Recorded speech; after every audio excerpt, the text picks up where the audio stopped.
Hey, what's good, peoples, man? Before we get this episode started, it'd be dope if you toss us a like, a subscribe, and also don't forget to turn on those bell notifications, man. We truly appreciate it. You're not my man. You're not my man. You're a genius. Wife woke over you. She was like, nah. He wild. That's a wild. She was like, that's a wild white boy right there. I was like, I know. That's my guy. That's why he on the team. That's my guy. So immediately got muted on TikTok. Yeah. Did it really? You uploaded that shit? I didn't even realize. TikTok don't allow curses and shit. Is that a thing? Yeah, they will mute you.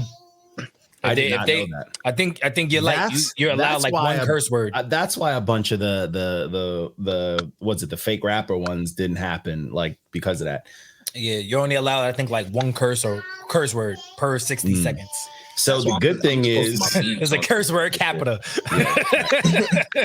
So the good thing is your boy is finally out of the shadow realm on Instagram. I know. I saw that. I saw that. Yo, you know what's crazy? Because every time, like, I want to post something, and I'm like, all right, I'm gonna tag Johnny, and then it wasn't letting. Yeah, it just be like and then it'll let me, but then it won't.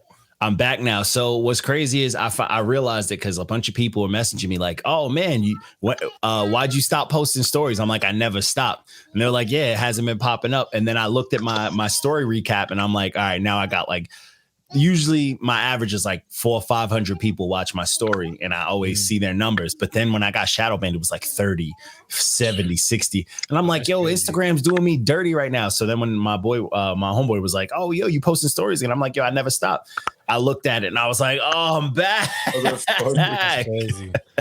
That's crazy. Yo, what is this person saying on Twitch? Quick, name one good thing that came out of Nazi Germany. The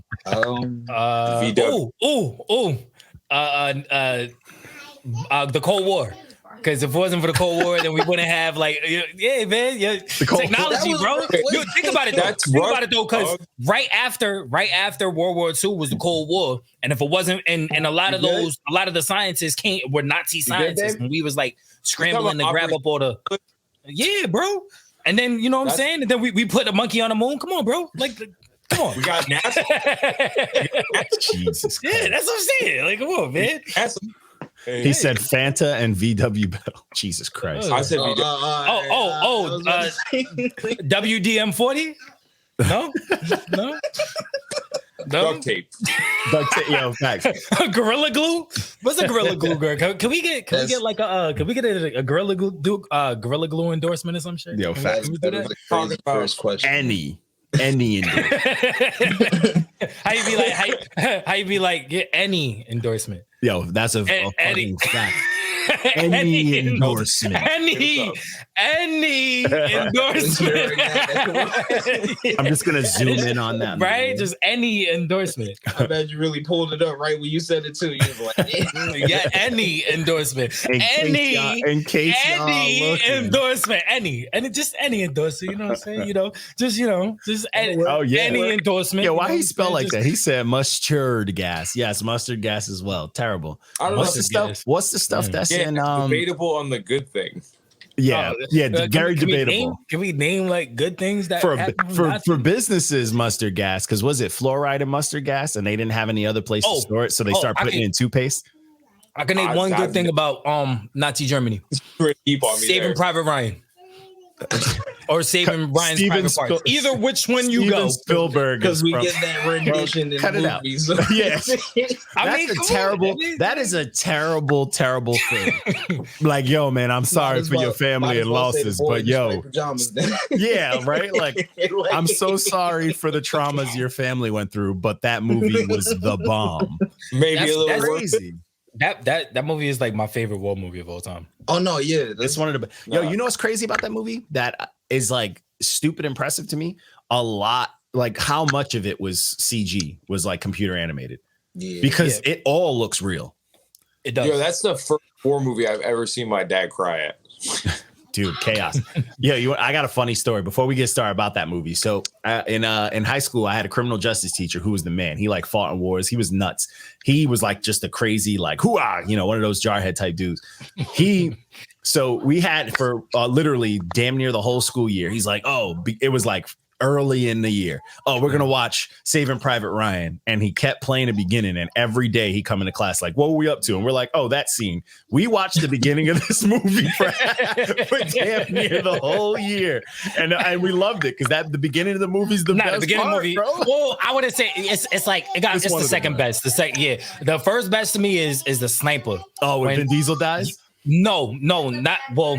I love that part too. I'm so when the actual sniper dies, when he's just picking dudes off, and then the tank just comes. But it was so fire because he was literally picking dudes off, and if he would have just jumped out, bro, I would have jumped out, bro. Yeah, I'd have jumped out. Yeah, he hit the dude through the. Yeah, bro, he's my favorite character. He's the reason why I always go snipers in Call of Duty. Hold on, I see your sniper scene, but I raised you that scene where the one dude was hiding in the building. And bro, German, he's pussy. He's pussy. I don't care. No. I don't care what nobody say. He tried to redeem himself at the end, but bro. Your man's is upstairs getting killed, and you just in there like. No, dude. Bro. Fuck that man. When homeboy, when he was face to face with that German dude in the crib.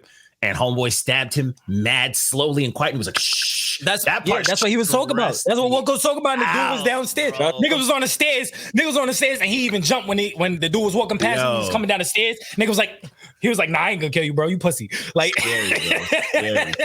Like, scary. Bro. Scary stuff. But either way, are y'all ready to get? Okay, we already live, so y'all ready to get started? Yes, sir. Let's get it. All right, let's jump right into this bad boy. I'm doing timestamps, so you'll see me stamping. But so the first project that we reviewed for the week was Grumpy Old Man 2 by Maddog McGraw, produced by Sam the Grouch. I fuck with this.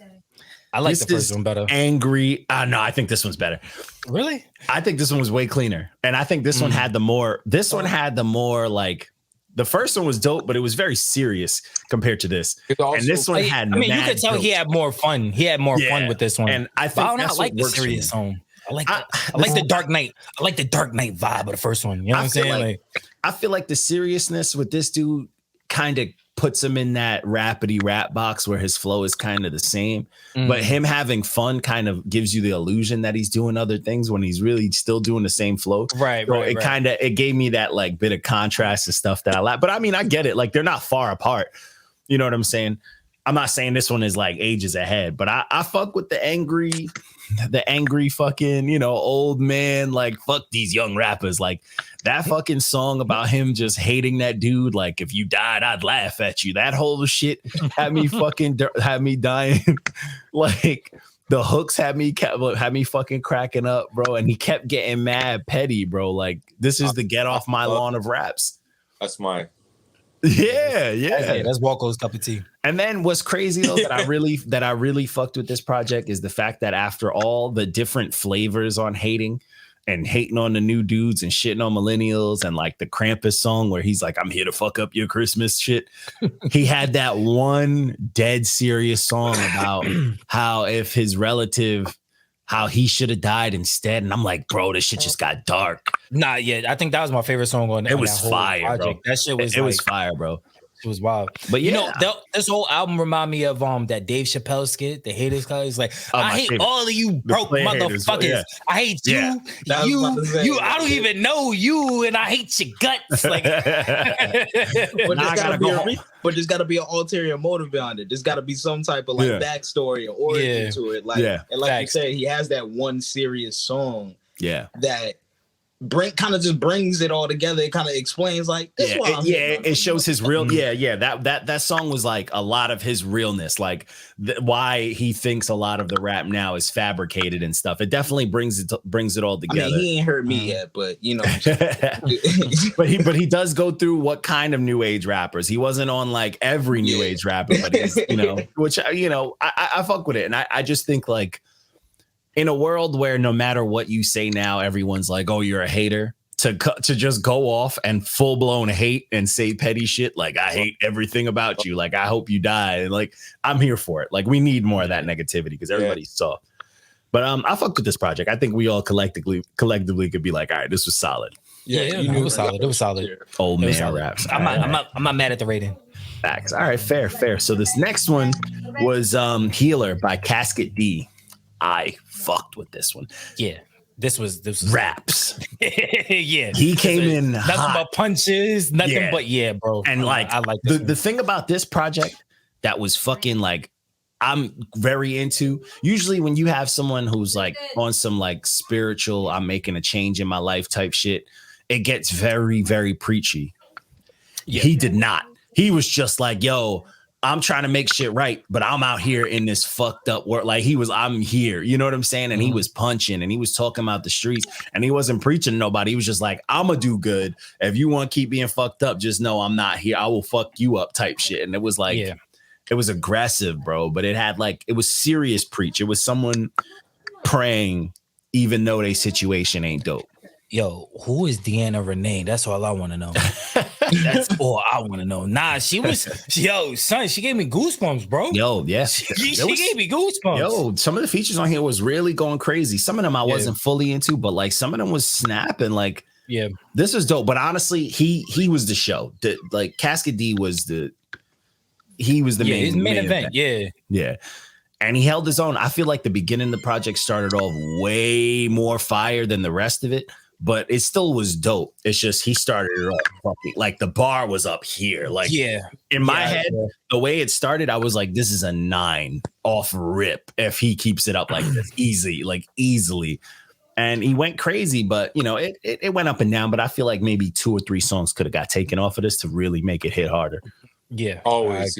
I agree. People need to know go through the shit with a fine-tooth comb because you wasted space. Like songs just don't hit the way the songs surrounding them do. Yeah. Well, like if you have a project that's gonna hit 15 songs, double check that. It could still be 15 back-to-back heaters, but make sure it could be 12. Run that shit through again. You know what I'm saying? Yeah, facts. Yeah, get a little serious about it. But I wasn't mad at this one. I think this one was a fucking good time. Fucking time. All right, let's roll. What's this? Oh my God, this next one. This dude, shout out to this dude for just relentlessly sending us stuff and just being aggressively at it after I reviewed one of his projects. You know, good for you, like bro. This guy. This was Summer in the City EP by Rayne Storm.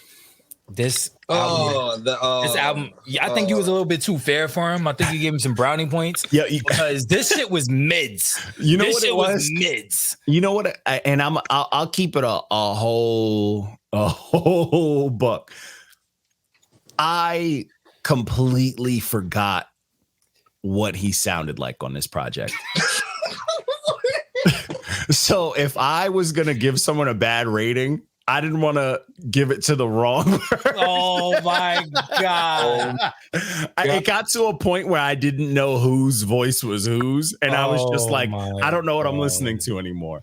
Corruption. Yo, bro, come on, bro. I was lost. Cause at that point, I'm like, wait, whose project is it? You know, like what's happening? I didn't know where I was. You know what I'm saying? It got to that point where I was just like, I don't know what I'm listening to.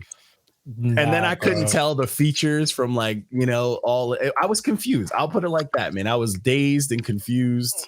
This shit was mids. I didn't like. I didn't. It had a couple of songs on here that was like it was. But like when it was high, it was high. But when it was low, it was low. Damn, it was very mellow. Yeah. Like like it was low. Body by the Summer track. I'm like, oh my God. Like if you're over 24 or 23 and you're in a studio making this song, please stop. Cut it out, bro. You must be 2 years into honing that shit. It's just like you ain't put no 10,000 hours in. No. Been about a week. Yeah, like this is a song that you get if you're at a backyard barbecue and you hand the microphone to whoever's behind the grill. Like this is not it, bro. Like don't do this, bro. Get this song the fuck out of here, bro. I was like, what is this? Adding no seasoning to the barbecue. Yeah, get away from the goddamn grill. God damn it. And then he had the nerve to have this dude Dizzy Spades all over this project. That's why I was confusing it with too. Like at points where I'm like, I don't know who's who anymore. Nah, Dizzy Spades is that whoever he is, stop working with him. Stop working with him. But it was just it's just a weird project. Like it's just like when you find something you're good at, just stick to it, I guess. Like until you put out something solid enough to take more risks. But I mean, it's like, again, I didn't give this a green. It was definitely a mids, but it was edging. It could have been a red. Yeah. It should have been. Honestly. Yeah. It could have been a red. I would have gave it like a 4.5 out of 10. I gave it the points because of my own confusion. That was my thing. I'm glad to get to go through all this music because it allows me to scout my shit. So I know how to structure my album. I'm producing my shit right now. Like, oh yeah, you learn a lot of shit especially with all the judgment. Because then when it's time to put out music, that pressure is real. That pressure is real. Oh, you about to get on camera, Bay, with your fuzzy pants? You about to get on camera with your fuzzy pants? You don't want to get on camera. Hey, John can't have all the babe. Get over here. Come here. She got on her Minotaur pants. Come here, babe. Don't make me pull down this green screen. I like the Minotaur pants. The wife is right behind me. I'm getting grilled, y'all. So if I die, it's all because of them fuzzy pants.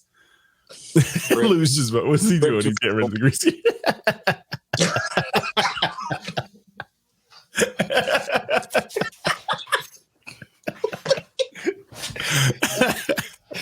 Oh, it's cool. Bro, you gotta make that a segment. Now, if I die, if I miraculously come up missing, and we just got done watching you. Oh yeah, she's loved. Oh, did you finish the season? We gotta get into it. We know it just dropped. It was fucking wild. Oh, wild. Good. I'm excited. Oh my gosh, it was a wild. We're not gonna 10 episodes. We're not gonna spoil. We'll talk about this when you finish. All right, so the next project was one of my homies, bro. He's dope. I've known him for a hot little minute. He produces, Emilio, he raps, Myles. He does it all. This is Let's Go by Emilio Myles. Emilio! And I'm glad he got the check. I was like, I want to know what, you guys are gonna think. Look, Lou is just blurry right now. What's happening? Am I? There you go. He's back. There we go. Autofocus. There you go. Autofocus. Wake up. I had a good time listening to him. He can rap. Yeah, he could rap. Like I really enjoyed listening to him. I had a good time listening to his project. The only thing like that I felt like I didn't like the producer. What's his name? Fucking produced by Let's Go. Let's Go. That's no. He produced it. He produces it. Oh, producer. Emilio produced it too. Oh, really? I didn't like all the beats. I didn't, or maybe I felt like if the beats had a little bit more, I guess, pizzazz or like a little bit more love. You know what I'm saying? It would have been, it would have probably been like an 8, maybe a 9, because he could rap. Like everything was there. The stories was there. Like he was really good at storytelling. Yeah. The bars was, oh my gosh, the bars was there plenty. I mean, just off the intro, he was just like, he was going nuts.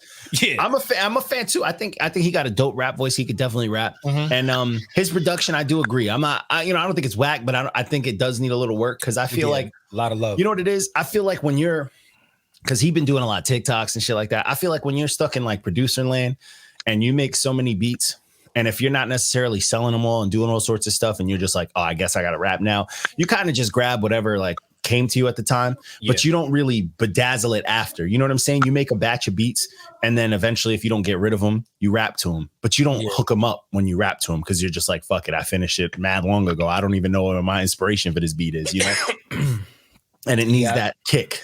It just needed a little bit more, it needed to be put in the oven just a little bit more. It just needed a little bit more love, a little bit more seasoning.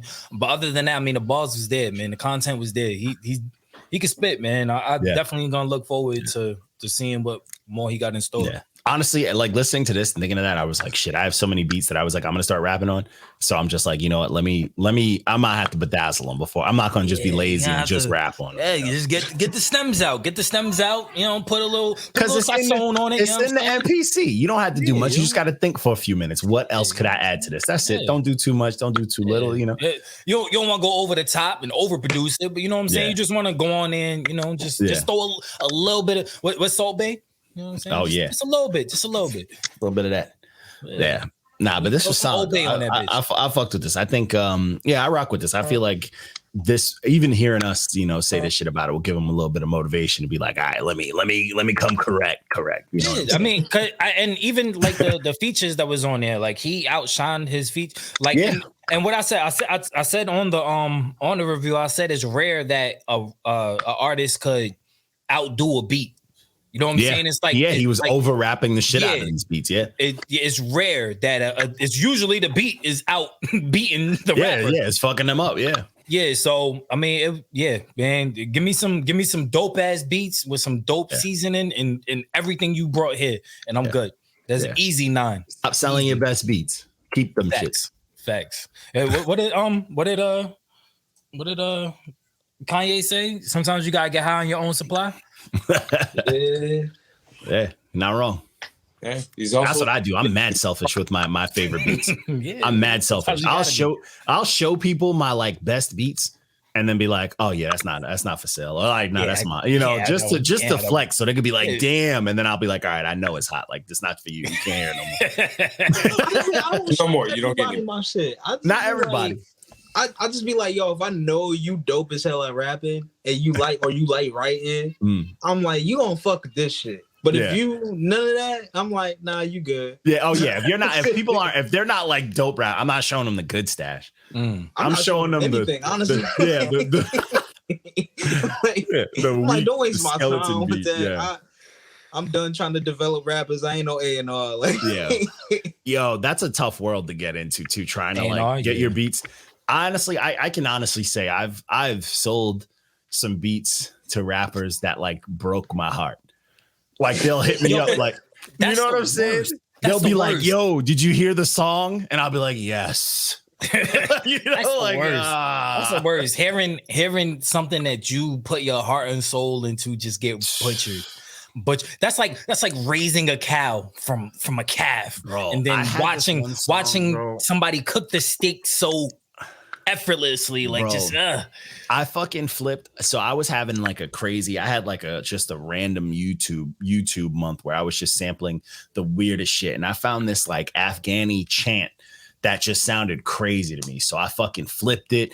I made this dope trap beat to it, and I was like, oh, this is cool. And I don't make a lot of trap beats, but when I do, I want to get, I want them to sound good, because I feel like trap is a little easier most of the time to make it bearable. You know what I'm saying? So I fucking hook up this beat, and this one dude that like my homegirl sent my way, who's like, oh, he's looking for beats, and he got like foreign money or whatever.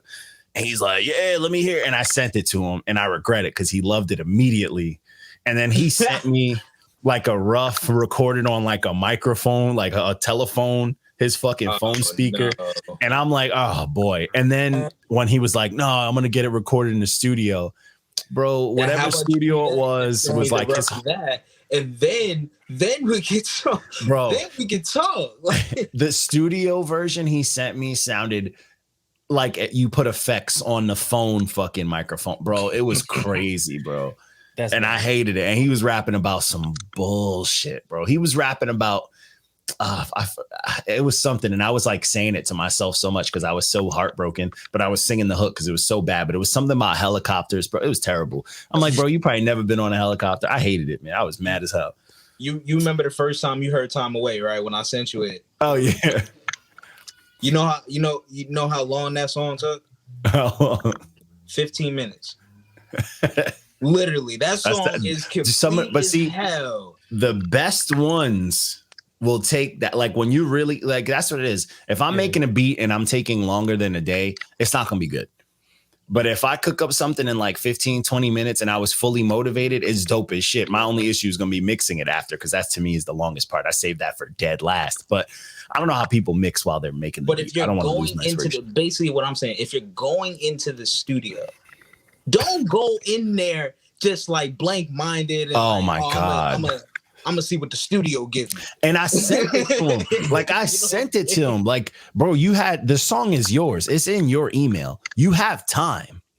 Yeah, my thing is just like if I ever hit, like anytime I hear a dope ass beat, the first thing that I do is make a hook, because that's the first thing that you're hearing with the beat. Like I don't even go into the verse yet. If I can find I always got to think of a cool way to intro into the verse. I always think of the first line. I always I need a cool, because Jay-Z do that shit. Even though I'm not a big Jay-Z fan, he always got a cool line. Yeah, he always says something real cool. Yeah, I always start off with the hook. I want something catchy. Like if the beat is hard, it's like dumb. You making that face. If I got a catchy ass hook that go with that shit, you gonna be sitting here like you're not gonna be just making an ugly face. You're gonna be mouthing that shit like, yeah, bro. Like I always gotta do a hook first, and then I go into the verse. Then the verse gotta follow the hook.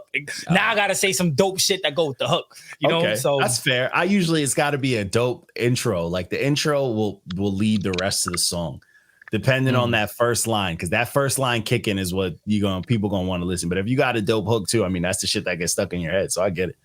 Yeah, I'm gonna do a dope ass beat, right? And then the hook, the beat is gonna drop out, and then my first line is gonna be, "I fucked a cow on a Sunday, Chick-fil-A," and then the song, just that.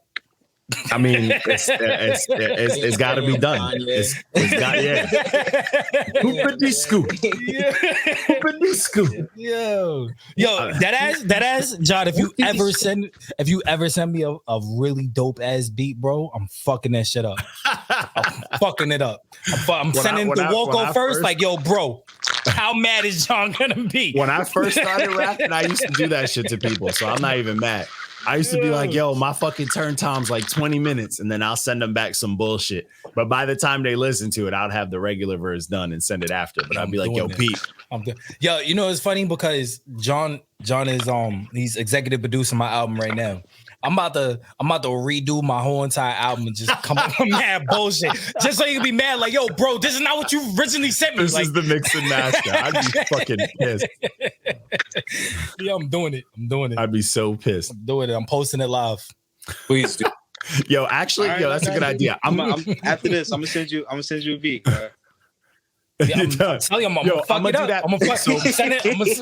First person I'm sending it to is Woko. I'm gonna be like, yo, Woko, how mad is he gonna be? I'm gonna do this for my fucking next release. So I'm dropping a little 3-piece, hopefully by the end of the month, if I put it online. But I have a little 3-piece. I'm gonna be like, yo, I'm doing a listening party, and I'm gonna do a whole brand new recording over it and fuck it up and see what everybody think and see who's being a yes man or not. That's actually genius. I'm not even gonna lie to you. That's fucking genius. Yeah. I'm gonna rap about fucking all sorts of like kids cereals and shit and see. Somebody's gonna be like, I love this. Yeah. Yo, bro, it's always gonna be that one weird person in the room. Like, yo, bro, this is a masterpiece. Everyone I follow. The shit you said, eating Cookie Crisp out of Rihanna's butt. Oh my gosh, bro, I fucking blew a load. That's the he gonna be the RZA. He gonna be the RZA and American Saga guy. Everybody come in, he gotta give him the verse and see. Yeah. Oh yeah. I'm telling you, bro. I'm telling you. That's fucking genius, though. That's just to see who's lying or not. Yeah, just see who. Why you nodding your head to this bullshit? You don't like this shit, man. Stop bullshitting me. You gotta rap about some egregious shit, though. You know me, I could too. You gotta rap about Sarah Palin wearing a thong. Facts. And I started rapping like when I started like rapping, I used to just freestyle stupid shit, and I'm good at it. Like when I write, so here's one thing that I also like to do. That's why a lot of people don't like me going to the studio with them. Whenever I'm in the studio and someone's like recording, you get their flow stuck in your head. So I'll just rewrite whatever they're writing in their exact same flow, and I'll write about like food or some shit. Like the last time I did it, one of my homegirls came.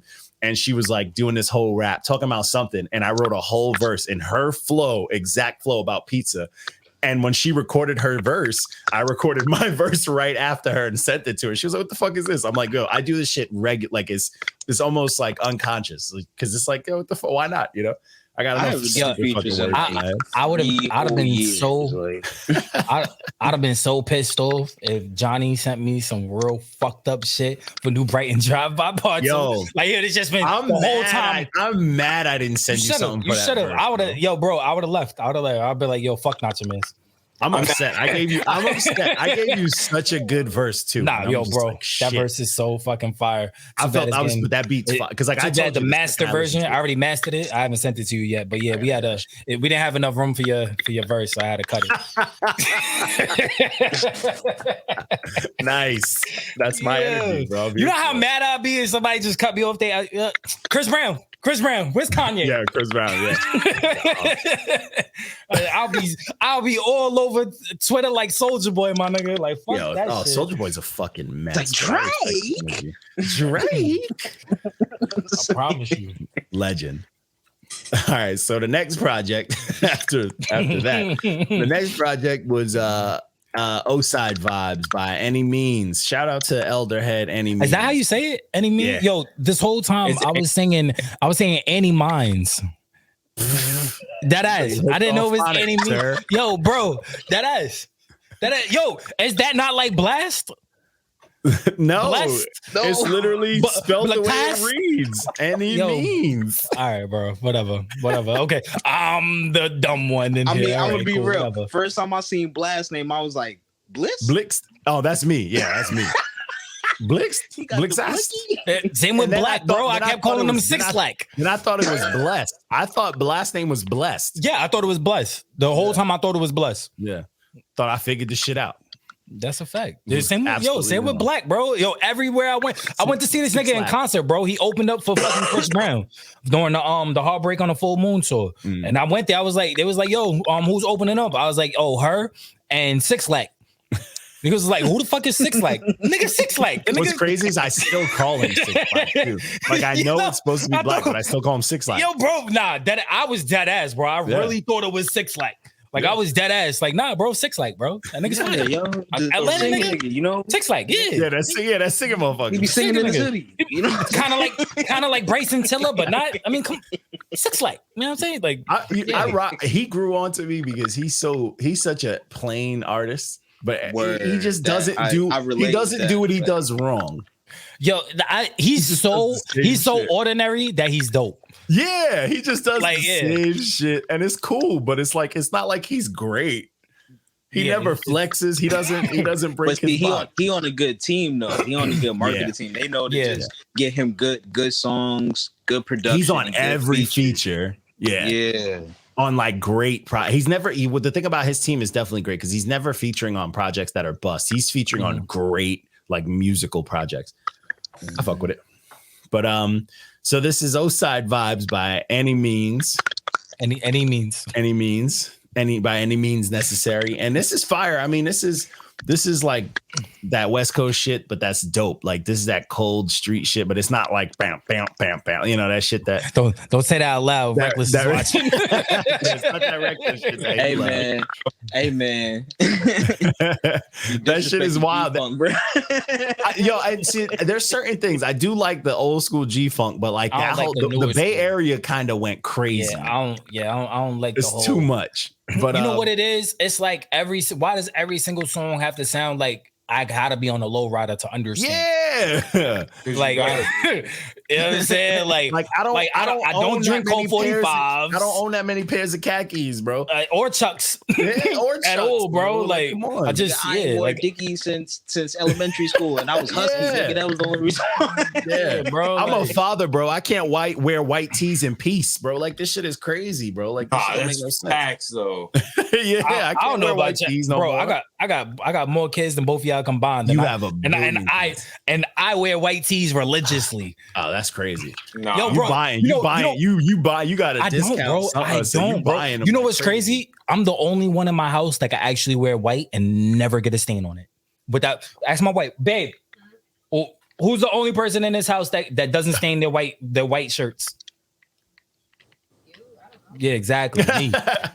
This man walks around pocket, like the Tide pens. Yeah, Tide pens. Yeah. I do keep one in my car. I'm not gonna lie to you, but I use it for my sneakers. You know, I wear number Jordans. I use it for my sneakers. But I'm telling you, bro, like yo, my daughters do not come near me. I'm wearing. That's why. Do not fuck with me. I be getting caught off guard. But either way, this project was dope. This was solid, man. The thing about Annimeanz, he sound like he rap regular, but he be saying some cold shit. Nah, he's one of the only rappers that gets passed for me for rapping the same way every time. Because he says some shit, right? Like he says some like that fucking song. What was it? Lost. That fucking song Lost, and he was just, and the song is smooth. And he comes on and he's like, poverty hold. That shit holds you tight as a vice grip. Like he's talking some wild shit. I'm like, God damn, like you don't gotta come out and snap on these cool sounding songs. I mean, that's like some boogie shit, you know what I'm saying? Like some Westside Boogie is Boogie gets busy. Westside Boogie is crazy. Boogie is that's what he reminds me of. Boogie to me is one of those artists, and it's like obviously there's a bunch of famous artists, but he's one of those dudes that are like so talented, and I don't think he's ever gonna get his flowers because people don't understand how talented he is. I'm gonna say something that's controversial. Westside Boogie is what people think Kendrick Lamar is. Yes. Yeah. He is exact. That's not blasphemous at all. That's like I honestly think like Westside Boogie literally is what that you couldn't have said it any better. Like, because Kendrick is nice, he did his thing, but like Kendrick has lost his content. He just doesn't want to do. You could just tell he don't want to do music no more. He don't sound like he want to do music when he does it. But like that's Boogie, not to take away from what he's done already. Yeah, no, not at all. No slight to that. But Boogie is still in that phase where like remember when Kendrick was hungry and he was trying to murder people on features. Boogie is in that. But for the last few years, he's in that mode, and it's like he's never getting out of it. So he's never gonna not stop being that dope. Like it's crazy. He's the I still say it today. He rap like he's still broke. I love artists that's like he's one of the few people that like I mention it every time we talk about him. But he cooked Royce the 5'9" on arguably Royce's best album on Book of Ryan. Like he cooked. He cooked. It wasn't like, and that's hard to do. Like Royce is one of the dopest lyricists of all time. To cook that man on his album is crazy. That's can match with Royce though. You can kind of catch him slipping if you were featured, because sometimes he just be rapping. But this was on Roy. But this was on Royce's. Nah, this is on. This is like because like Royce went crazy. Like Royce went crazy on that song. And Boogie still ate food, like you know what I'm saying. Even on fucking, I mean, let's keep it a buck. Like Eminem's verse on Boog's Boog's album when Eminem was rapping on there with that, I let my legacy down. Fucking absurd. That whole shit. Boog cooked M. M's verse was solid, but he cooked. You know what I'm saying? Yo, what's good, Sam the Grouch? We did y'all review already, man. That shit was solid. We talked about that Maddog, but it was earlier. But yeah, but Boog cooked M on that song. Yeah. He cooked them. He's nice, bro. Boog is nice because he could do it all, but in his own way. Like when he sing, he don't sound like nobody else. When he rap, he don't sound like nobody else. The shit he raps about is dope. He made a whole hood rat love album. Yeah. And that shit hit. That shit hit. Like it hit me in multiple generations. It reminded me of high school to almost, like recently type shit. You know what I'm saying? That's grown man shit. Like that's hard to do. That's the West Coast shit. I'll be like, yo, don't be disrespecting G-Funk because it's niggas like he him. did it right. Right. It's just because it sounds completely new, and that's the beauty of G-Funk. That's what G-Funk, I'm saying. When it started, was so new, and people like Dre kept it so fresh. But like the Bay Area cats, they do that same sound, and they never break from it. They're doing like the Bay Area sound to me is the drill of that G-Funk shit. No, without a doubt. I think the only one that probably did any type of justice to it and kind of made it sound fresh, but still kept that same energy was Nipsey. Nipsey was the only one that really kept that same energy, but made it a little bit newer. For me, to keep it a buck, like Victory Lap is Nipsey's best project, and the one before it was solid, but everything before that wasn't dope. It took Nipsey a minute to get there. Yeah, I was thinking like, yo, my stepdad used to talk about Nipsey all the time. That nigga was ass. Like, I was never a big fan. Dudes would be like, I didn't even like him on the features, like all the features he did with Khaled and shit. Like I didn't like none of them. For features, me, bro. I always just thought like, yo, this dude has a dope voice, but he never did anything that stuck with me. And when the album that came out before, though, I remember the cover. Mixtape, the mixtape before the Victory Lap. cover. Yeah, that tape, I was like, oh, this is solid. And then Victory Lap, I was like, Victory Lap is incredible. But like, I went through his catalog like everybody did when he passed just to hear it. And I was like, his catalog's not great. You know, it's not that great. It's not. He worked. Victory Lap was literally. Wait, what you said, Wilco? Yeah. He was just coming into his own. Yeah. Yeah, that's a fact. That's a fact. Yeah, it's just like, you know, that's how those sound. You know, I mean, that's music though in general. You know, some people switch it up, some people don't. Nip literally evolved, and I'll give him that. And it sucks that he went right when his shit peaked, because Victory Lap was amazing. Because I remember when I dropped the review. This is way back. I dropped the review right before he passed, and I was like, bro, this is fucking dope. I'm like, when did this happen? That shit got like a 9 out of me. But either way, but yeah, this Annimeanz shit is dope. It's smooth. It just had more smooth than anything. He didn't get too aggressive, only on 2 tracks, which is solid. You know, you don't always got to be aggressive, but I feel like Annimeanz got that. He got that cold at them punchlines that you want him to fucking drop some mix it up. I wish he flexed a little bit more on this. Yeah, but he does that often. So like, I'm not gonna, you know, for what this is a smooth release, but Annimeanz, he drops so much during the year. He does like aggressive, then smooth, then club. Right. So this is probably you know, within that release schedule. Yeah. But either way, so this next one I've been dying to talk about. One, we're getting this dude. I mean, we're mentioning this dude all the time because he's always harassing us on the page. Shout out to Sheridan for literally still comparing everything to Certified Lover Boy, and still just only looking for projects that I like that are popular to complain and cry about it, because that's how these millennial cats do. And unless they get their way, they cry about it until it happens. So it just is what it is. But this was By the Time I Get to Phoenix by Injury Reserve. This shit sucked. Damn. Bro, honestly, why did you give it a 2? Why? I need to know. I need to know. Because this one it got a 0.5. Because I like even numbers. Oh my god. 0.6. Yo, when I saw the rating, I was just like, excuse me? Because I'm an Injury Reserve fan. And I was just like, before the one member had died, I was just like, bro, I fucks with that Jailbreak the Tesla shit. Like that. Everybody's telling me to listen to that, and I will listen to that. But I did not enjoy this. But I think I got the number. I think I got the track 5, and I was just like, nah, I can't listen to anymore. I can't do it. And it's like the thing that with me, it's just like the shit that people will try to say to change things. It's like, bro, understand. We do a 1 listen thing. It is 1 listen. We do the review. We try not to be biased. We try not to mention their older shit or compare anything. It is just, what is this? What does this album sound like? Facts. R.I.P. homeboy who passed. I don't know them. It's not part of the review. You know what I'm saying? And that's just because even if you did, you still gotta be honest, bro. Yeah. Like, yo, if you my man, you're supposed to keep it a buck with me. If you're not feeling it, you're not feeling it. Like, that's it. Cool. That's it. And it's like, and if you're talking to a casual music listener, like, were you gonna bully them into liking it because someone passed? No, that's not how life works. And to me, this project, so I'm gonna, and this is for people trying to, talk all they shit. Like, I grew up in the hardcore punk scene and all that shit, and I loved bands like Dillinger Escape Plan, Converge, and like Botch. All these bands were math, metal, and music heavy, and a lot of noise and distortion and shit like this without rap, but like with screaming vocals. And I had my phase, and I love those projects. Those projects were dope, but there was always something that kept those together, whether it was the math or the numbers or how it came together in the structure. Right. I like those bands because when I heard them, I was like, this is unique and all that. So I get the whole, this is forward thinking and all that type of stuff. But there was still a bit of sonic to it. There was still a bit of something that's catchy to it. And a lot of people, it's like, yo, if you can't separate the fandom hood from like, and understand, like, if you're a fan of them, have you showed a stranger what they sound like, or one of your homies? Have you showed them this? Do you honestly play it in your car?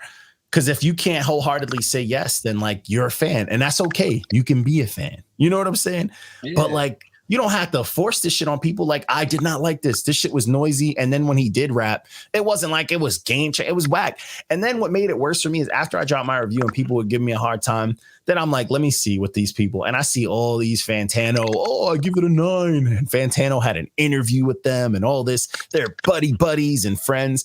And I'm like, am I supposed to be friends? Like, just because you call something forward thinking, because it's in a genre, because he says like 2 bars every like 4 songs, it's supposed to be rap, so I gotta accept it. No, I didn't like it. It didn't sound good. When I was in my car, I kept turning my volume down because I thought my car was making noises. You know what I'm saying?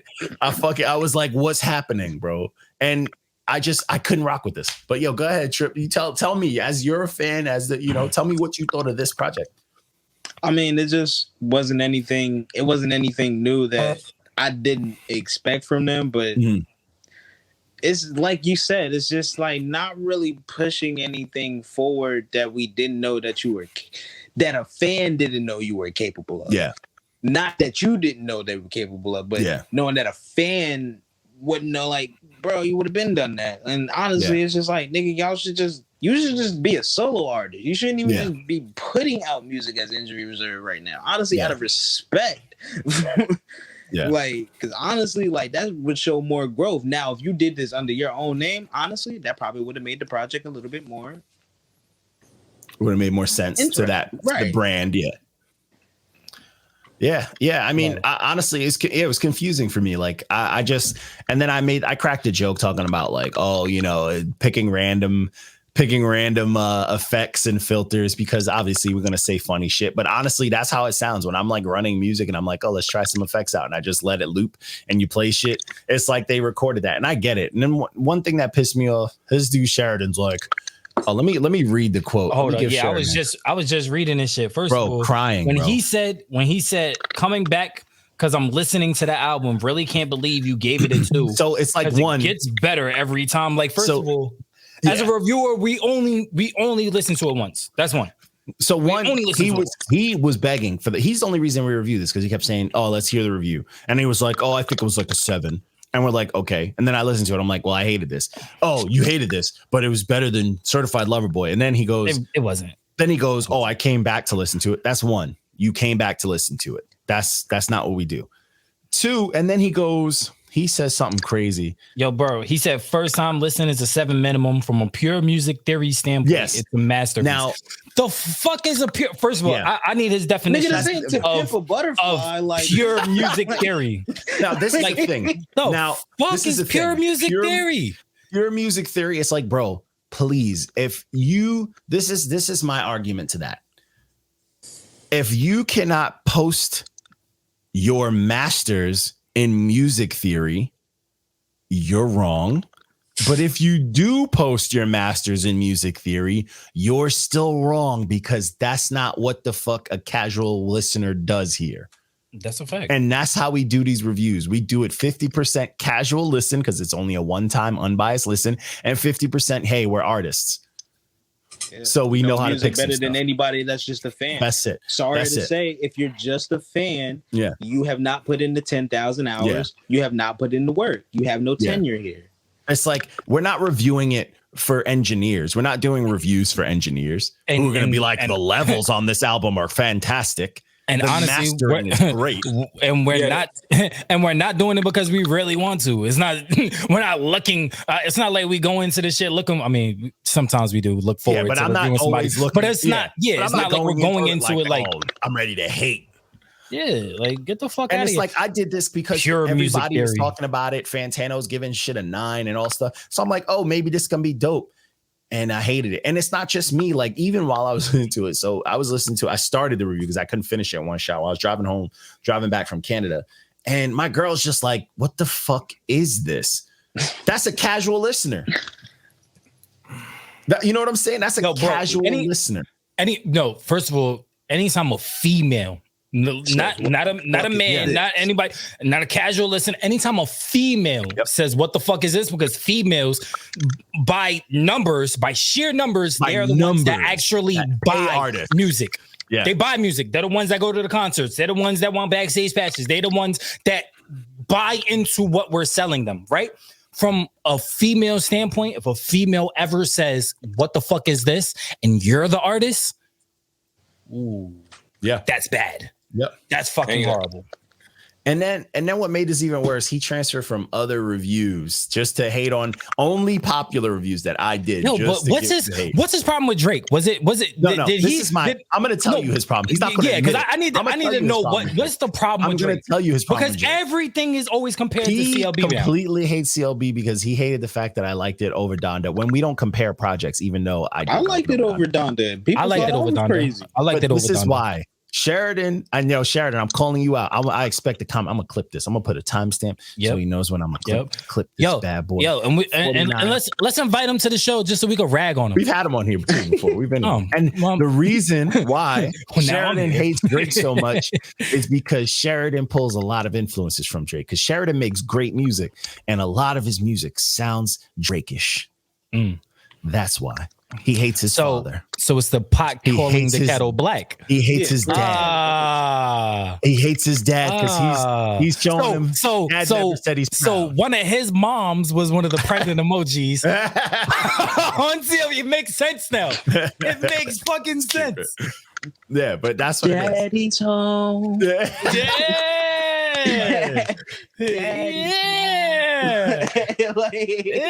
So when Drake said drop that,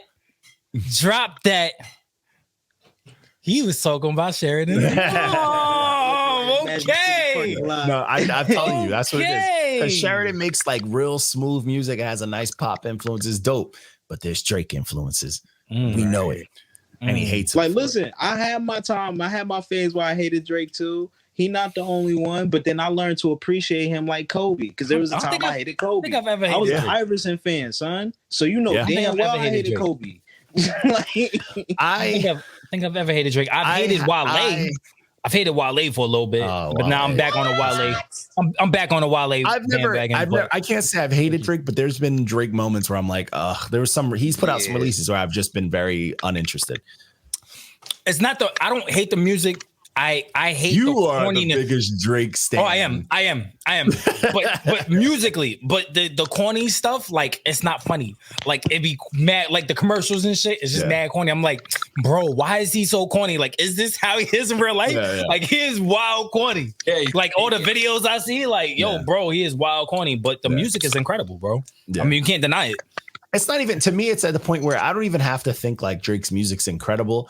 It's just still Drake's music because it sounds like Drake's music. It's in its own world because it's his music. You know what I'm saying? Like there's a genre of artists that sound like him. Everything sounds like Drake featuring. Yeah. So it's like that to me is like that's what it is, you know. So I was I'm sorry I cut you off, Trip. No, you good. Just on Drake real quick. So my brother sent me the interview that Smiley did, right? With Drake had featured the Nike check shit, right? So, and what I always thought, usually what happens is you do it and then you send it to your manager. Your manager does everything they can to get that artist onto the song, especially when you're an unknown artist or whatever. They're trying to get the bigger artists on there, especially if it's the label pushing it, right? So the labels, they Drake, do the work. We need you to, right? That's not the case. Drake is friends, I guess, with the manager or something like that. There's some connection with the manager and Drake, right? Mm-hmm. The song, the beat was sent to Drake. Drake put everything on it, sent it to Smiley. Smiley ended up putting all that bullshit on it. And that's what it sounded like, because I'm just like, what the fuck? This nigga here? Like, that's crazy, bro. I mean, it'd be like that, though. Guess who else had an interview showing some hate on Drake, though? Who? And we did this review. Ruger. Yeah, you know what he was trying to say? Oh yeah, I remember. That was recent. He was on Vlad. He was trying to say, "Oh, Drake doesn't put anybody on or anything." He has had a select few artists that he has had to choose from on his own, not anybody bringing them to him on his own. And Party is the most successful out of all of them.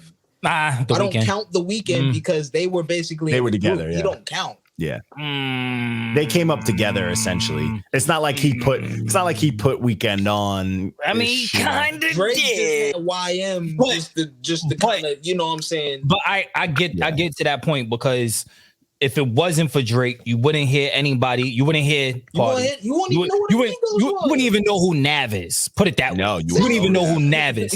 You wouldn't know I Love Marketing. I Love Marketing.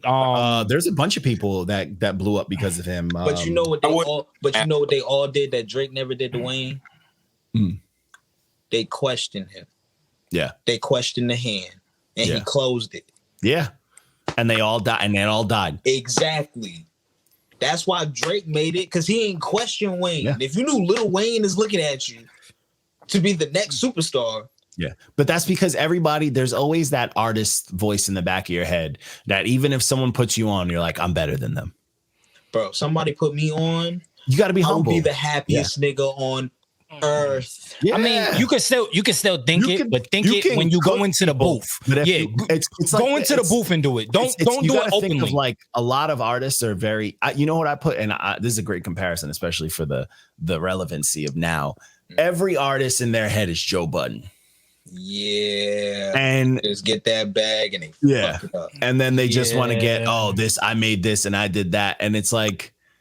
That just fucks everything. And it just all it does is ruins your career while you got, your team, the people that work together well. You got the Myles and Rorys who just signed a deal and they're chilling. They got 100% of their royalties. They secured the bag after he was like, I made them. They're never gonna get. Look at them. They're chilling.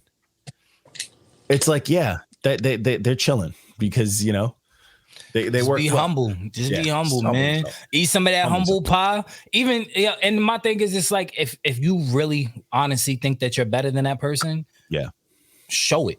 That's all you gotta do. You don't gotta say it. You don't gotta gossip. You don't have to go on Vlad. No, just rap. Just rap. That's it. Come up with better music because the people are gonna say it. He was on every fucking commercial, bro. He was on what's everybody's crazy song. You've never heard Drake bad talk anyone in YCMB and Young Money. But what happened? All of a sudden, Drake's the best. Oh, Drake ghostwrites for Nicki and Wayne. Drake does this. Remember all the shit that happened? That was natural. That Honestly, was just because Rayne rapped. Guy. Drake's been playing the nice guy for the long because he really is a nice, corny dude. And that's why. His name's Aubrey. What? That's it. That says enough. Yeah, says enough. We're not gonna speak on Aubrey. We're not gonna speak on Aubrey because Aubrey never heard of a bad is also my daughter's name. And she's probably an angel. An angel. She's an angel. No, it's the demon. The demon is Adeline. That's the demon. Aubrey, that's the demon child. But Aubrey, no. Aubrey is my best well-behaved child, and she's the oldest, which makes it even better because she's always trying to help. She's like, "Daddy, you need me to do this? Daddy, you want me to do that? I'll feed the kids. Don't worry about it. I'll walk the dog." Like, all right. That's it. Comes with the name. Comes with the name.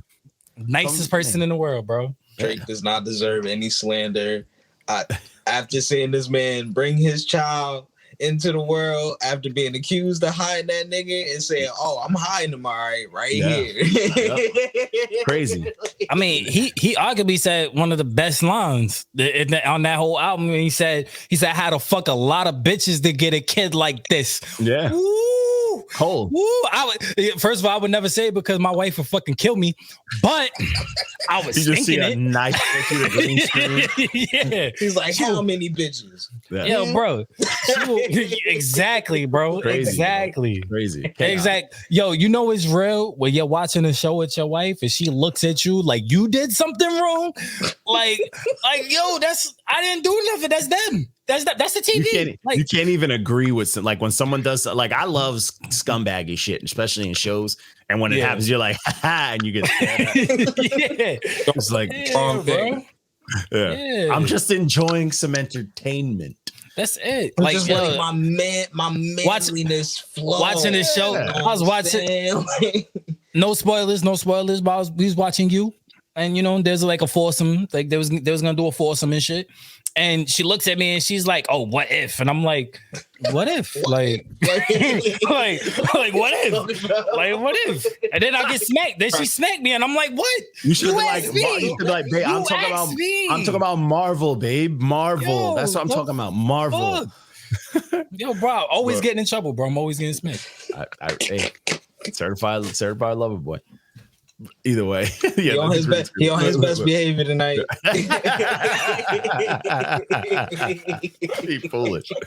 So, anyways, we taking long as hell, man. It's supposed to be a quick episode, man. The next one is the Color Blu by Blue.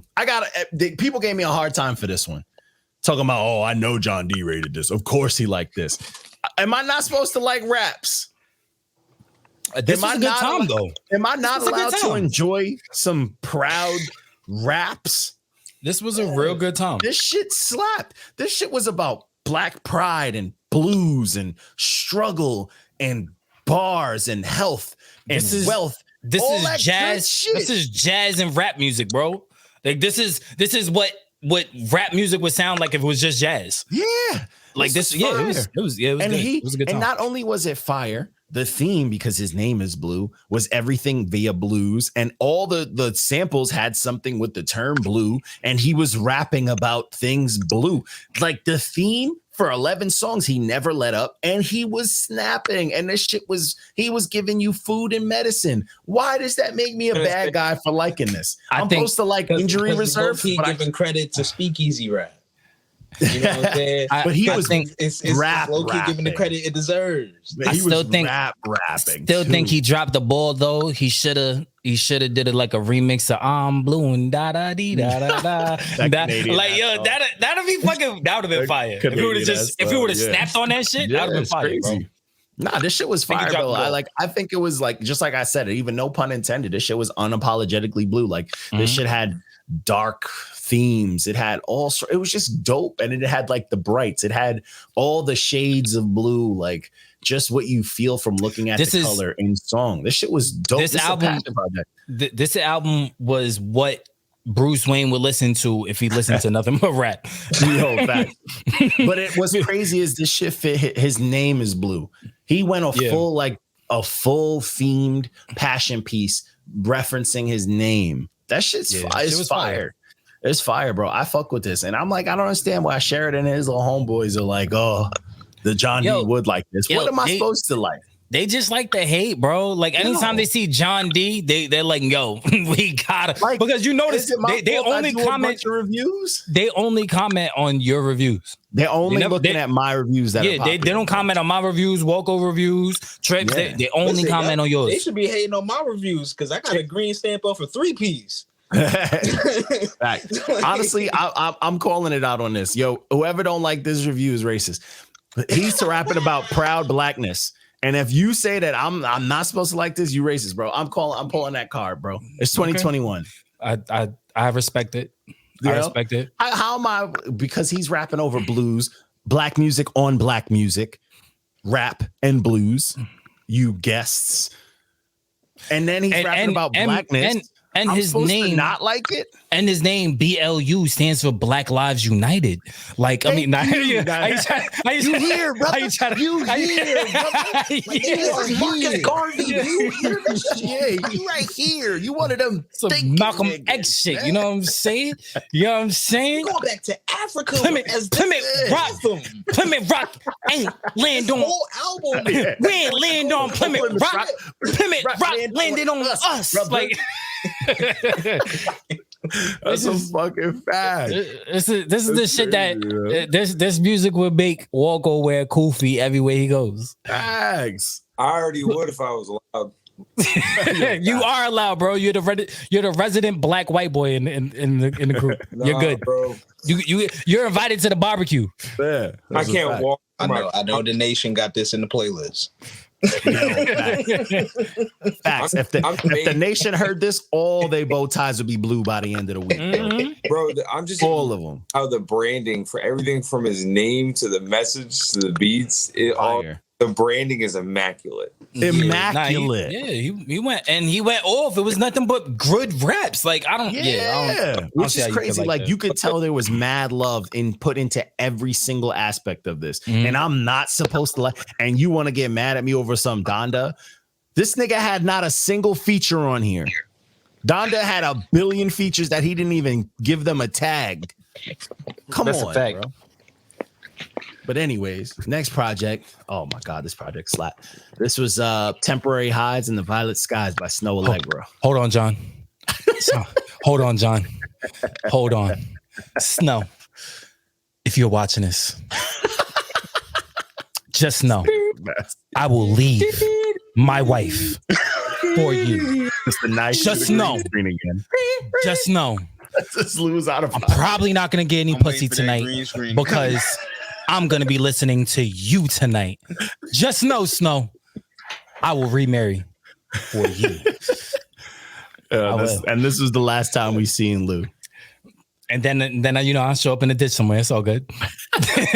It was worth it. It was worth it. I shot my shot. Just with this album playing on your body. We'll see him when we identify him in the morgue.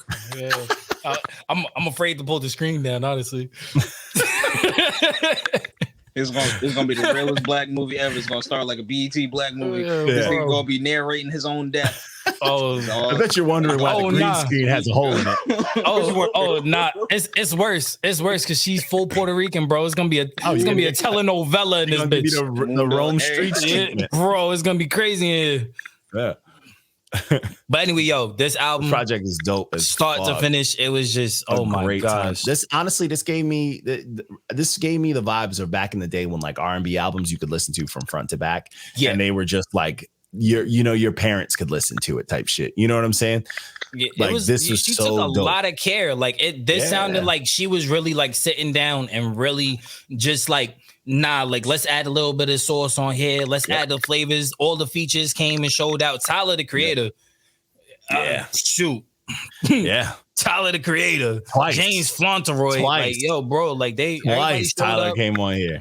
Yeah, that's a fact. And gave us nothing but passionate raps, bro. And I was here for it. I was here for this entire album. Yeah. Well, listen, I wouldn't be surprised if Tyler lend some production to this album.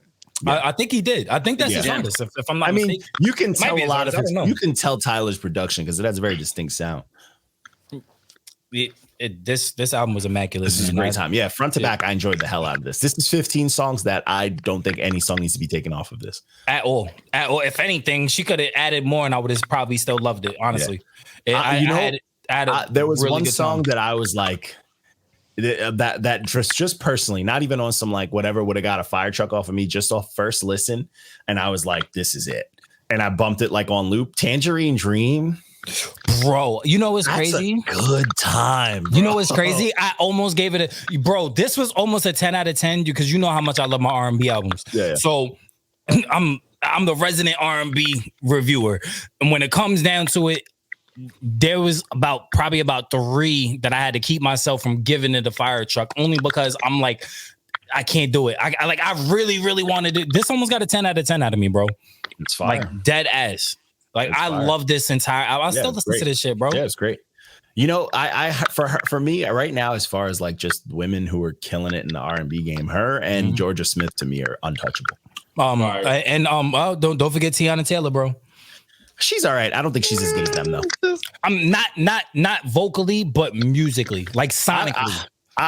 Her last little 7-piece that Kanye did with her was solid, but I don't think it was like that's it. I just don't think she's as I don't think she's as well ranged as them. I don't think if she put out she put out a project like 12 songs or so, she would crumble through some of it. Okay. I don't know. I don't think she could. I don't know. Her last project was really, really good. It was like what? The last one I listened to was the Kanye one, the 8 one, the one that Kanye put out. Okay. And that one to me, I was like, it's cool, but I just feel maybe it's who she's working with, you know. But you know, because Kanye, that when he was putting that stuff out, that was when he was a mess. When he put out that Nas project and all that bullshit. Yeah. But I think a song or two on her album was supposed to be on Yandhi when it was Yandhi. We're not talking about that. Sheridan's gonna jump in the line. Yeah. But he just as I'm looking at my phone, he just commented on the post. I didn't read the comment, but he just commented on something. But which one? It just popped up. I don't know which one it said though. I just saw it pop down. But so the next project was the So Icy Boys by Gucci Mane. I'm gonna come out very straight up. I am a Gucci Mane fan. People, I wanted to get the Friday release done, and I was like, I don't know if I should or not. And it's not a full-on one. That's another thing. Sheridan was like, oh, this Gucci Mane, it's mids, blah, blah, blah. I'm like, it's not really Gucci Mane's album. It's not. It's like, it's Gucci Mane featuring them. Gucci Mane. Yeah. He's on like, arguably out of the 17 tracks, he's on like 4. So that's how I know Sheridan didn't listen to it. Oh, it's mids. I'm like, you didn't listen to it. You just wanted to hate on this. What I mean, I enjoyed it. There's a lot of ignorant shit on here. Yeah, I like the ignorant. Yeah. You like the ignorant shit. You're not here for. I'm not here for food and medicine. I'm not here for this is. It's Gucci Man, bro. You're here for the ignorance. You're here for the bops. That's it. It's bro. like going for this, looking for some substance is like, oh, I'm going to Popeyes to get a salad, bro. Like, relax. Be honest. Yeah. Huh? What you said? I said I'm here for the ad libs, to be honest. Yo, that's a fact. That's a fact, I thought this bro. was, and you know what I like about this? Like Gucci Man, we know Gucci Man got money, so you know all the production's gonna be top tier trap. And it's like, this is all catchy shit. And I like that everyone was trying to rap. Like everyone was just like double timing, just rapping, but they're rapping that goon shit. And it's fun, bro. Like it's clean quality, ignorant, bro. Yeah. So I was Lil like, Baby had the best verse on here. I don't care what nobody say. He did go off, but I feel like Pooh Shiesty took away from that song. I'm not a big He did. Pooh Shiesty. I'm not a big Pooh Shiesty fan either. But Lil Baby did it. Lil Baby's been killing it feature-wise this year. And it's been very evident. He's the highest grossing artist right now. He's starting to grow on me. He's starting to because he's been doing his thing on features, like heavy. And it's like for me too. It's like I was like kind of not fully into it, but then when he released that last album, the one with him sitting on the rock, I was like, let me bump this, and I was like, I'm into this. I was like, I'm not mad at this. And then listening to his features, I'm like, yo, he tries, and that's all I need. I'm like, Manz can rap. I can't deny that. It's his voice. Honestly, it's kind of a Yachty thing. Yachty's is crazy. Yachty's voice. It's just like their natural voice and their natural tone is just so like. I wish you had like. I wish we could select your voice and just put those same words in it and watch how harder it hit than it already do. Yeah. Yo, sidebar. If y'all look at Blue's album, it looked like Johnny. That is when I first saw the album cover, I was like, yo, they took a picture of Johnny. It don't look like Johnny. Am I tweaking? There's not that. Yo, bro, that's Johnny, bro. He put his dreads up. Disrespectful. Put some sunglasses on and got a nice little three-piece suit. Three-piece blue suit. That's Johnny, man. That's why I like this so much. Yeah, that's probably why you like this so much. I wish I would never be able to put something that themed would take a lot out of me, bro. I would need, my little man would have to have graduated for me to work on an album that aggressively. I don't think I could do it anymore. But yeah, either way, that Gucci project's dope. If you like ignorance, it's a good time, bro. You're not going it looking for anything else. Casual listener type shit. I had a fun time. I was bumping it.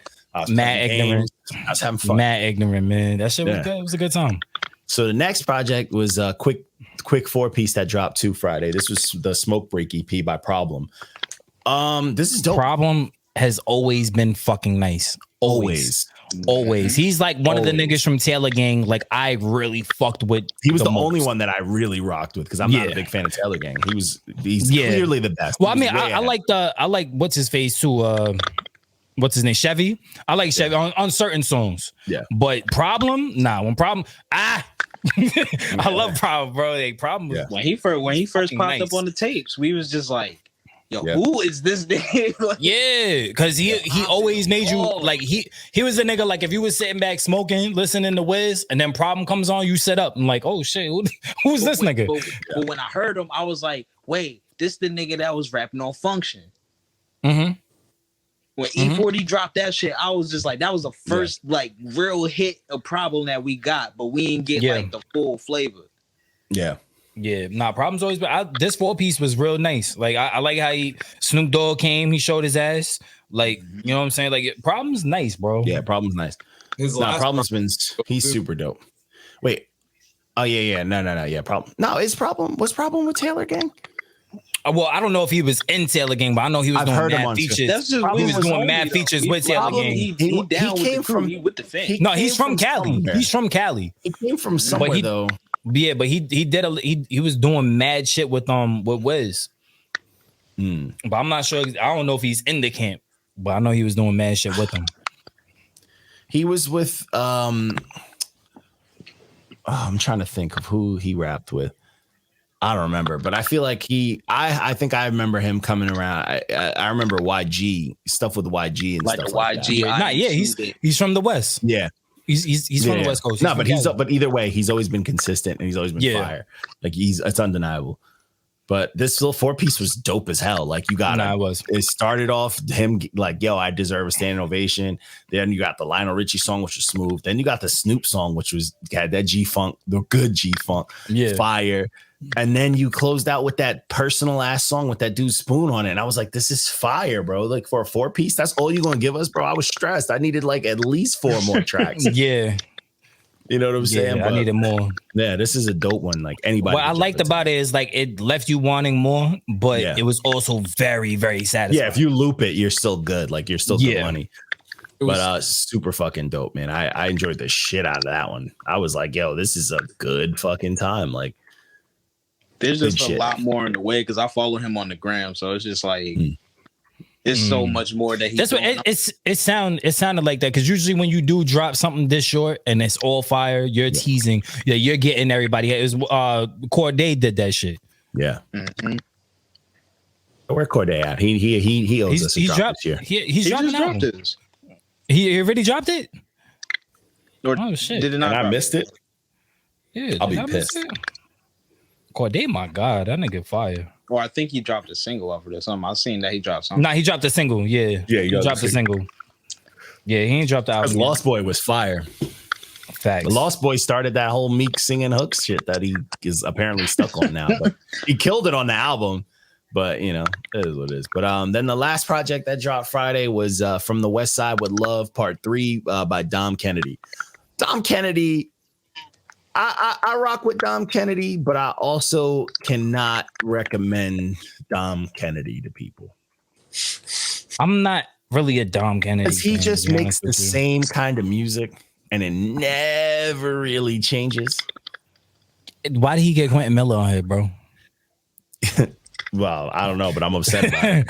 I was thinking about why. Don't sleep on Quentin, bro. He blocked us. We have to sleep on him now. He blocked us. He blocked all of us and our personal pages. You say don't sleep on him, but I done took some NyQuil on that nigga. I'm sorry. Quentin Miller. But yeah, I'm not a Dom fan, throw man. his peg leg at me to wake me up. I'm not really a Dom. I don't see the hype behind Dom, to be honest with you. To me, Dom Kennedy is like another Currency. Just less like because Currency's a legend just off of his stature, but Dom Kennedy has that same Currency vibe. They expected Currency to be.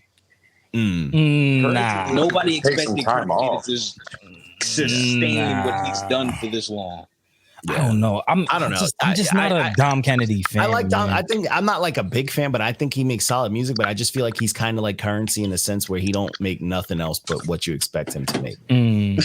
Okay. Because Currency shit, like no matter, if you look up his catalog, Currency drops like 2 albums a year since he started, and they all sound the same. Every time. And I'm not mad at it, but I'm not like looking forward to it. So Dom Kennedy to me is kind of on that wave, but you know, it is what it is. I'm not like, you know, I'm not looking for his shit, but it's like when it's out, it's like, I'll listen to it just to see if he changed it up. And he didn't. So it's like, all right, we're back. But other than that, I think that's all we got. That's all we got for the week. That is our updates and all that shit. Likes, subscribes, and all that stuff to the page. You fuckers, show us love. We are unshadow banned, so show us more love. I think the page is too, because I think we was getting a little bit of love on like our posts and shit again, which is cool. So Instagram likes us again. I hope it lasts. I feel like I'm trying to be careful. Yeah, I've been being careful with my posts and shit too. But other than that, man, this is solid. We still got to be consistent with the posts, but just like make sure like you really looking at what you posted. Yeah, Walco gets wild in the story, bro. In our story, he gets wild. That'd be him coming along. That's Walco on the story. Yeah, that's Walco. Yeah, Walco is fully in charge of the story. Walco walks a very dangerous line. Yeah, I post like just very dangerous. I'll post like we're live or like look at this post and shit in the story. No, Walco does everything else. Walco finds the deepest, darkest memes he could find and then posts them for everybody's enjoyment. Yeah, I'm telling you, man. Like Walco finds enjoyment out of this shit. He does. but it's a good time. But yeah, either way, show us some love, add us up on everything. We're going back to this format. This is also the format I'm going to use for doing the interviews because fuck it, why not? You know, let's keep it simple, and I can work on my editing and all that shit. But other than that, we are signing off. And shout out to Trip for joining us for his first episode. Hey man, everybody got to see the new signees, man. The new team. Yeah. We just gotta get Trey in this, and then we good. That's it. Yeah. I feel like Trey's the man too, because we reviewed Trey a minute ago, and it's good that he reached out and shit like that. But like Trey's nice. But we gotta have a Not Your Man's music sesh soon. I'm saying, man, we gotta drop the mixtape, man. We gotta get on something light. Let's drop some like a quick little 5-piece, man. Yeah, quick little piecey piece. But I'm doing nothing but hooks. Hey, I'm just rapping about veganism. Scoobity doobity dop. He's some bacon and Christmas pops. I'm just gonna keep bringing the hits. I'm gonna be the Drake of the group. Oh, there you go. If you don't sing on anything we do, I'm gonna be highly upset. You're gonna say you're the Drake of the group. If I don't hear you singing on anything, I'm gonna rap about how upset I am that you're not singing on everything. Well, if he's a Drake, I'm gonna have to be the Weeknd. So nice. I'm gonna just talk about doing drugs. You know, the light drugs, like, you know, Tylenol. I'm gonna be the injury ibuprofen. I'm the injury reserve. Icy hot. You know what I'm saying? Like, you know, the nice drugs, you know what I mean? Drugs that keep you living, you know? Fun stuff. But either way, we're signing off. I'm done for the night. I'm gonna chop this shit up. I'll holler at you guys. I appreciate it. Peace out, fellas. Ending broadcast now. Oh shit, I got hit twice.